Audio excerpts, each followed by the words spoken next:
మీకు గద్ద గురించి తెలుసా? Eagle. King of the birds అంటారు యాక్చువల్ గా చెప్పాలంటే. సో గద్ద అనేది అన్ని బర్డ్స్ కంటే కూడా ఎక్కువ బతుకుతుంది. 70 ఇయర్స్ బతుకుతుంది. ఈ అన్ని కూడా మేఘాల కింద పోతే ఈ గద్ద అనేది మేఘాల పైకి వెళ్తుంది. అంటే వర్షం పడేటప్పుడు మేఘాల పైకి వెళ్ళి అక్కడ ఎగురుతుంది అనమాట.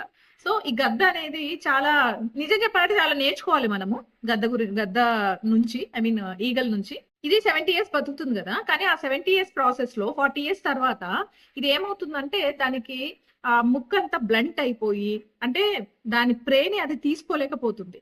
అండ్ ఫెదర్స్ అన్ని కూడా బాగా పెద్దగా అయిపోయి ఎగరలేక ఓల్డ్ అయిపోతుంది అనమాట.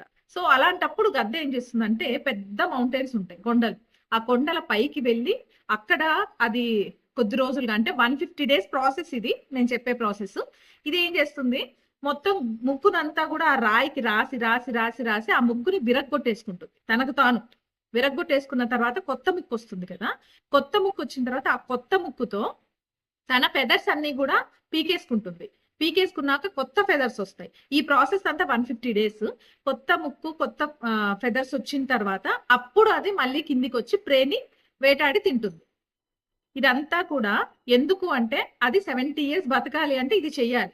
ఇన్ కేస్ ఒకవేళ 40 ఇయర్స్ కే గివప్ చేసేసి నా వల్ల కాదు అని వదిలేసింది అనుకోండి, ఆ 40 ఇయర్స్ కే చనిపోతుంది గద్ద. సో గద్ద నుంచి మనం చాలా నేర్చుకోవాలి.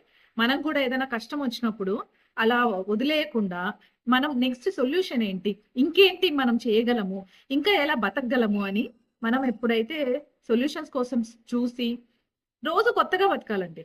ఇంకా ఏదో సాధించాలి. మనిషి జన్మ ఊరికే రాదు, చాలా జన్మల తర్వాత వస్తుంది. సో మీరు కూడా ఏదైనా సాధించండి. గద్దను ఎగ్జాంపుల్ గా తీసుకోండి.